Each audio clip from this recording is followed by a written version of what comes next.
मित्रों, सावन का सोमवार का व्रत और पूजा तो सब करते हैं, पर शायद आपको यह पता नहीं होगा कि सावन की सोमवारी व्रत आखिर किया क्यों जाता है। तो मित्रों, मैं आपको बता दूं कि एक बार माता पार्वती भगवान भोलेनाथ से पूछती है कि हे प्राणनाथ, मैं देख रही हूं कि सावन महीने के आते ही पृथ्वी लोक पर सभी मनुष्य आपकी पूजा में लग जाते हैं। सावन के सभी सोमवार पर लोग आपके ऊपर जल चढ़ाते हैं, तो प्रभु आप मुझे भी इन सब बातों को बताने की कृपा करें कि सावन के महीने में सावन सोमवार व्रत और जल चढ़ाने से मनुष्य को क्या लाभ मिलता है। दोस्तों, इस पर भगवान भोलेनाथ कहते हैं, देवी पार्वती, आपने उचित ही प्रसन्न किया, पर इसका उत्तर जानने के लिए आपको एक कथा को सुनना पड़ेगा। पर हाँ, इस कथा को सुनते समय आपका पूरा ध्यान इस कथा पर ही होना चाहिए, क्योंकि यह पूरे मानव कल्याण के हित में है। तो देवी पार्वती, जो भी मनुष्य इस कथा को पूरे ध्यान से एक बार सुन लेता है, उसके जीवन की सारी कष्ट दूर हो जाती है।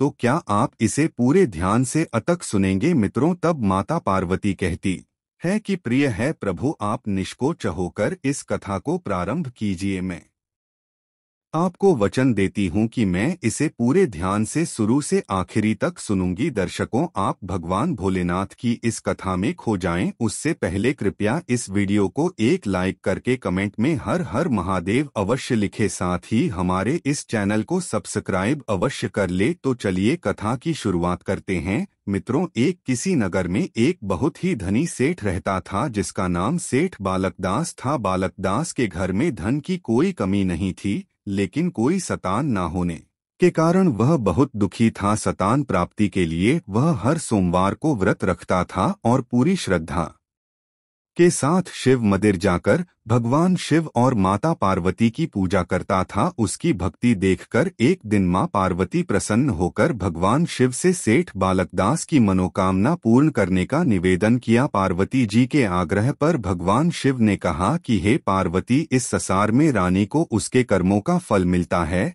और जिसके भाग्य में जो हो उसे भोगना ही पड़ता है। लेकिन पार्वती जी ने सेठ बालकदास की भक्ति देखकर उसकी मनोकामना पूर्ण करने की इच्छा व्यक्त की। माता पार्वती के आग्रह पर शिवजी ने सेठ बालकदास को पुत्र प्राप्ति का वरदान तो दिया, लेकिन उन्होंने बताया कि यह बालक 12 वर्ष तक ही जीवित रहेगा। मित्रों, माता पार्वती और भगवान शिव की बातचीत को सेठ बालकदास सुन रहा था, इसलिए उसे ना तो इस बात की खुशी थी और ना ही दुख। वह पहले की भांति शिवजी की पूजा करता रहा। कुछ समय के बाद सेठ बालकदास की पत्नी ने एक पुत्र को जन्म दिया। जब वह बालक 11 वर्ष का हुआ तो उसे पढ़ाने के लिए वाराणसी भेज दिया गया। सेठ बालकदास ने पुत्र के मामा को बुलाकर उसे बहुत सारा धन देते हुए कहा कि तुम इस बालक को वाराणसी विद्या प्राप्ति के लिए ले जाओ। तुम लोग रास्ते में यज्ञ कराते जाना और ब्राह्मणों को भोजन दक्षिणा देते हुए जाना। दोनों मामा भांजे इसी तरह यज्ञ कराते और ब्राह्मणों को दान दक्षिणा देते वाराणसी नगरी निकल पहुँचे। इस दौरान रात में एक नगर पड़ा, जहां नगर के राजा की कन्या का विवाह था,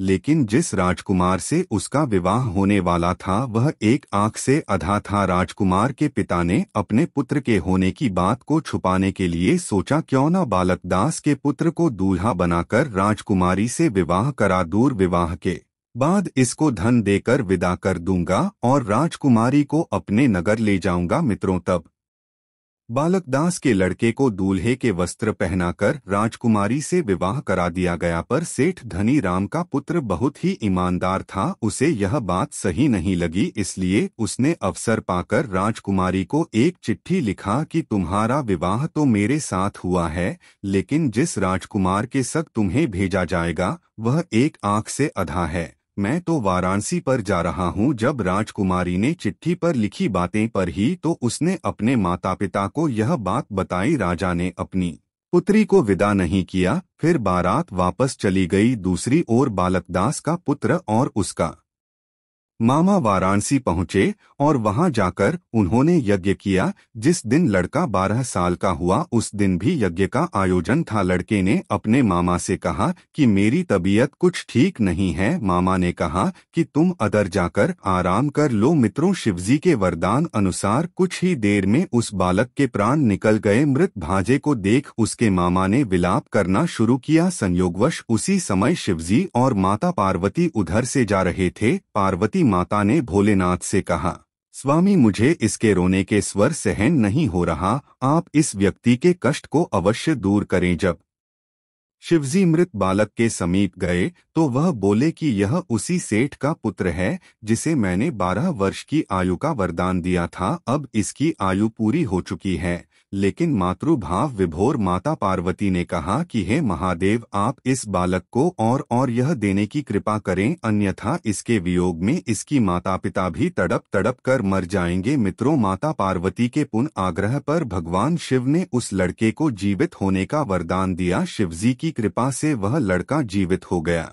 शिक्षा पूरी करके लड़का मामा के साथ अपने नगर की ओर वापस चल दिया। दोनों चलते हुए उसी नगर में पहुंचे जहां उसका विवाह हुआ था। उस नगर में भी उन्होंने यज्ञ का आयोजन किया। उस लड़के के ससुर ने उसे पहचान लिया और महल में ले जाकर उसकी खातिरदारी की और अपनी पुत्री को विदा किया। इधर बालक दास और उसकी पत्नी भूखे प्यासे रहकर बेटे की प्रतीक्षा कर रहे थे। उन्होंने प्रण कर रखा था कि यदि उन्हें अपने बेटे की मृत्यु का समाचार मिला तो वह भी प्राण त्याग देंगे, परंतु अपने बेटे के जीवित होने का समाचार पाकर वह बेहद प्रसन्न हुए। मित्रों, उसी रात भगवान शिव ने सेठ बालकदास के स्वप्न में आकर कहा, बालकदास, पहले पुरुष सोमवार के व्रत करने और व्रत कथा सुनने से प्रसन्न होकर तेरे पुत्र को लंबी आयु प्रदान की है। इसी प्रकार गोकुल सोमवार व्रत करता है या कथा सुनता है, उसको सभी दुख दूर होते हैं और सभी मानव कामनाएं पूर्ण होती है। मित्रों, शिव पुराण के अनुसार सावन सोमवार का व्रत करने से भाग्योदय होता है और भक्तों पर शिव कृपा भी बनी रहती है। साथ ही जीवन में सुख समृद्ध और खुशहाल वैवाहिक जीवन के लिए सावन सोमवार का व्रत किया जाता है। सावन में भगवान शिव की पूजा अर्चना करने से ग्रह नक्षत्रों का शुभ फल प्राप्त होता और सभी दोष दूर होते हैं। क्योंकि भगवान शिव सभी ग्रह नक्षत्र और सृष्टि के स्वामी है। वह देवों के देव महादेव है। जो प्रतिदिन भगवान शिव की पूजा अर्चना नहीं कर सकता, उसे सावन सोमवार के दिन भगवान भोलेनाथ की पूजा अवश्य करनी चाहिए और व्रत रखना चाहिए। महादेव को आशुतोष भी कहा जाता है। आशु दोष का अर्थ है तुरंत खुश या प्रसन्न होने वाला। इसके अलावा मान्यता यह भी है कि भगवान शिव सावन मास में धरती पर अपने ससुराल गए थे, जहां उनका भव्य स्वागत जलाभिषेक करके किया गया था। इसलिए इस मास भक्त भक्ति में लीन रहते हैं, जिससे शिव कृपा प्राप्त की जा सके। देवों के देव महादेव बहुत ही भोले माने जाते हैं, इसलिए उनका एक नाम भोलेनाथ भी है। पौराणिक मान्यता अनुसार भगवान शंकर को प्रसन्न करने के लिए किसी भी तरह के खास विशेष पूजन की आवश्यकता नहीं होती, क्योंकि कहा जाता है कि वह तो भोले हैं और भक्त की मन से की गई क्षणिक मात्र की भक्ति से ही वह प्रसन्न हो जाते हैं।